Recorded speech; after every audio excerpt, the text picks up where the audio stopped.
मैंने उस व्यक्ति पर गोली चलाई जिसकी नीति से हिंदुओं पर घोर संकट आए और हिंदू नष्ट हुए। इसलिए मैंने भारत माता का एक पुत्र होने के नाते अपना कर्तव्य समझा कि ऐसे व्यक्ति का अंत कर दिया जाए। 30 जनवरी 1948 की शाम कोहरे और जाड़े के कारण सड़कों पर ज्यादा लोग नहीं दिख रहे थे। हमेशा की तरह दिल्ली के बिड़ला हाउस में शाम के 5 से 6 बजे के बीच गांधी जी की प्रार्थना सभा होने वाली थी। करीब 5:10 पर गांधी जी प्रार्थना सभा की तरफ रवाना हुए। उनकी आयु और सेहत की वजह से उनके हाथ में हमेशा मनु और आभा के कंधों पर रहते थे। उस दिन भी वो दोनों गांधी जी को सहारा देते हुए प्रार्थना सभा के चबूतरे की सीढ़ियों के पास ले आई। तभी खाकी कपड़े पहने हुए एक शख्स उनकी तरफ बढ़ा। गांधी ने उसे गले लगाने के लिए अपनी बाहें फैला दी, जो स्नेह का एक पारंपरिक संकेत था। लेकिन उस शख्स ने पहले गांधी जी के सामने हाथ जोड़े और फिर अचानक अपने कपड़ों के नीचे से बैरेटा पिस्तौल निकाल ली और गांधी पर पॉइंट ब्लैंक रेंज से एक के बाद एक 3 गोलियां चला दी, जिसमें से एक गोली उनकी छाती में लगी और 2 गोलियां उनके पेट में। उसके बाद उसने दूसरी बार उन्हें हाथ जोड़ा और खुद को सरेंडर कर दिया। खून से लथपथ गांधी जी जमीन पर गिरे और उनके मुंह से आखिरी शब्द निकला, हे राम। राष्ट्रपिता महात्मा गांधी की हत्या की खबर फैलते ही पूरे देश में उदासी छा गई थी। हर किसी के मन में सिर्फ यही सवाल था कि आखिर गोडसे ने गांधी जी को क्यों मारा। ये सवाल आज भी विवादों का कारण बनता है। तो आखिर 30 जनवरी के दिन गांधी जी और गोडसे क्या कर रहे थे? ऐसा क्यों कहा जाता है कि गांधी जी को पहले ही अपनी हत्या का आभास हो गया था? क्या गांधी जी ने अपने जीवन का अंतिम उपवास पाकिस्तान को 55 करोड़ रुपए दिलाने के लिए रखा था? और क्या वाकई में नाथूराम गोडसे ने महात्मा गांधी को मारकर देश पर कोई एहसान किया था या नहीं? इन सभी विवादित सवालों और तथ्यों से पर्दा उठाने की कोशिश करेंगे आज के इस वीडियो में। लेकिन उसके पहले एक छोटी सी गुजारिश, हर भारतीय वीडियो को लाइक करके कमेंट में जय हिंद जरूर लिखिए, क्योंकि जय हिंद का नारा लगाना हमारे लिए गर्व की बात है। मित्रों, भारत के राष्ट्रपिता महात्मा गांधी ने अपनी एक लाठी और अहिंसा के बल पर अंग्रेजों को घुटने पर ला दिया था। उनका हमारे देश की आजादी में इतना महत्वपूर्ण योगदान था जिसकी हम कल्पना तक नहीं कर सकते। महात्मा गांधी की सराहना न सिर्फ देशवासी बल्कि पूरी दुनिया के करोड़ों लोगों द्वारा किया जाता है। उन्हें लेकर महान वैज्ञानिक अल्बर्ट आइंस्टीन ने कहा कि भविष्य की पीढ़ियों को इस बात पर विश्वास करने में मुश्किल होगी कि हाड़ मांस से बना एक ऐसा व्यक्ति भी कभी धरती पर आया था। उनके असहयोग आंदोलन, दांडी मार्च और भारत छोड़ो आंदोलन जैसी कई बड़ी इंडिपेंडेंस मूवमेंट्स से देश में ब्रिटिश हुकूमत को घुटनों पर ला दिया गया था और आखिरकार उन्हें भारत छोड़कर भागना पड़ा।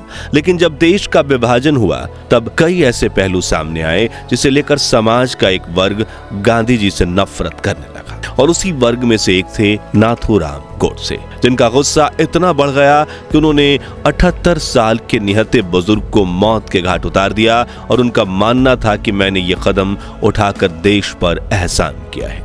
लेकिन क्या ये वाकई में पूरा सच है? आखिर कैसे नाथूराम गोडसे ने गांधी जी की हत्या की साजिश रची थी और क्यों नाथूराम ने गांधी जी की हत्या के लिए 10,000 रुपए का लोन लिया था? चलिए जानते हैं। 19 जनवरी 1948 की शाम नाथूराम गोडसे अपने 5 साथियों के साथ दिल्ली पहुंचे, जिनमें नारायण आप्टे, विष्णु करकरे, मदन लाल पाहवा, दिगंबर बडगे और शंकर किस्तैया शामिल थे। ये सभी लोग अलग अलग जगह पर ठहरे हुए थे ताकि किसी को शक ना हो।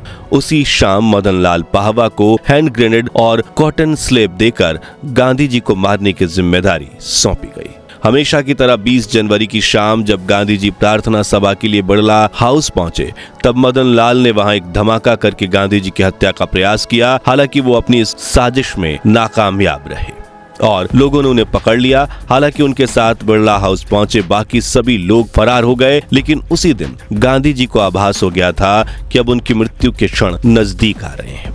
इसलिए अगले 10 दिनों तक उन्होंने अपनी बातचीत, पत्रों और प्रार्थनाओं, सभा के भाषणों को कम से कम 14 बार अपनी मृत्यु का जिक्र किया। जैसे कि 21 जनवरी को उन्होंने कहा, अगर कोई मुझ पर बहुत पास से गोली चलाता है तो मैं मुस्कुराते हुए, दिल में राम नाम लेते हुए उन गोलियों का सामना करता हूं तो मैं बधाई का हकदार हूं।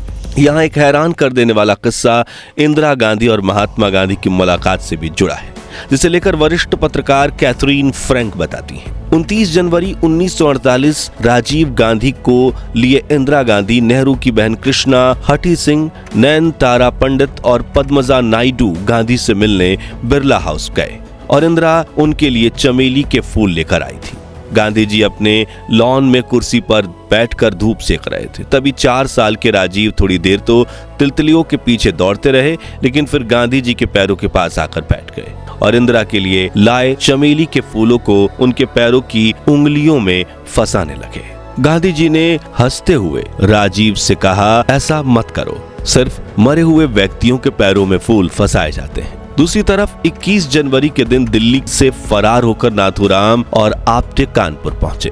22 जनवरी के दिन वो मुंबई के लिए निकले। 23 जनवरी के दिन नाथूराम ने तय किया कि अब वही गांधी जी को मारेगा। 24 जनवरी को नाथूराम के छोटे भाई गोपाल ने उसे मुंबई के एल्फिस्टन होटल में शिफ्ट कराया। 25 जनवरी की रात नाथूराम ने अपने साथ विष्णु करकरे को अपना प्लान बताया। अगले दिन गोडसे ने नया हथियार खरीदने के लिए दादा महाराज से मदद मांगी, लेकिन उन्होंने पैसे देने से इनकार कर दिया। फिर गोडसे ने बैंक को प्रॉमिस लेकर 10,000 रुपए का लोन लिया। अगले दिन आप्टे और गोडसे फ्लाइट पकड़कर मुंबई से दिल्ली पहुंचे और वहां से ग्वालियर, जहां उन्होंने हिंदू राष्ट्र सेना के पदाधिकारी गंगाराम दंडवते से ऑटोमेटिक पिस्तौल ली और बंदूक की टेस्टिंग करके 29 जनवरी के दिन दिल्ली वापस आ गए और अगले दिन का इंतजार करने लगे। डोमिनिक लैपियर अपनी किताब फ्रीडम एट मिडनाइट में लिखते हैं, किसी ने सुझाव दिया कि नाथूराम एक बुर्का पहनकर गांधी जी की प्रार्थना सभा में जाएं। बाजार से एक बड़ा सा बुर्का भी खरीद लिया गया। तब नाथूराम ने उसे पहनकर देखा तो उन्हें महसूस हुआ कि ये युक्ति काम नहीं करेगी। उनके हाथ ढीले ढीले बुर्के के तहों में फंस रहे थे, जो देख नाथूराम बोले, ये पहनकर तो मैं अपनी पिस्तौल ही नहीं निकाल पाऊंगा और औरतों के लिबास में पकड़ा जाऊंगा तो उसकी वजह से मेरी ताउम्र बदनामी होगी स्वलग। आखिर में आप्टे ने कहा, कभी कभी सीधा साधा तरीका ही सबसे अच्छा होता है। इसलिए नाथूराम को फौजी ढंग का स्लेटी सूट पहना दिया गया, जिनका उन दिनों बहुत चलन था। वे लोग बाजार गए और नाथूराम के लिए वो कपड़े खरीद लाए। नाथूराम गोडसे ने अपनी बेरेटा पिस्तौल निकाली और उसमें 7 गोलियां भरी और बिरला हाउस जाने से पहले नाथूराम गोडसे, विष्णु करकरे और नारायण आप्टे बिरला मंदिर में दर्शन करने पहुंचे, जहां से गोडसे ने बिरला हाउस के लिए तांगा किया। नाथूराम के जाने के 5 मिनट बाद आप्टे और करकरे भी अलग अलग तांगा कर बिरला हाउस पहुंच गए। हैरानी की बात यह है कि उस दिन इत्तेफाक से बिरला हाउस में गोडसे तलाशी से बच गया, जिसे लेकर करकरे ने बाद में बयान देते हुए कहा, हमने राहत की सांस भरी जब बिरला हाउस के फाटक पर हमें किसी समस्या का सामना नहीं करना पड़ा, क्योंकि वहां पहले से अधिक तादाद में संतरी जरूर से तैनात थे, लेकिन कोई अंदर जाने वालों की तलाशी नहीं ले रहा था। उसी शाम 4:30 बजे तक प्रार्थना सभा स्थल लोगों से खचाखच भर गया। वहीं दूसरी तरफ गांधी जी से मिलने सरदार पटेल पहुंचे थे, जिनके साथ चर्चा करते हुए गांधी जी अपना चरखा चला रहे थे। पटेल और नेहरू के बीच मतभेदों से जुड़ी यह चर्चा इतनी लंबी चली कि गांधी जी को प्रार्थना सभा के लिए निकलने में देरी हो गई। शाम के करीब 5:10 पर जब गांधी प्रार्थना सभा की तरफ आ रहे थे तो उन्होंने काठियावाड़ से आए 2 लोगों ने रोककर मिलने का वक्त मांगा, जिसके जवाब में बापू ने कहा, अगर जिंदा रहा तो प्रार्थना के बाद उनसे मिलूंगा। उस मनहूस दिन पर गांधी जी ने 3 बार अपनी मौत की बात कही थी। शायद उन्हें अंदाजा लग चुका था कि अब मेरा समय आ चुका है।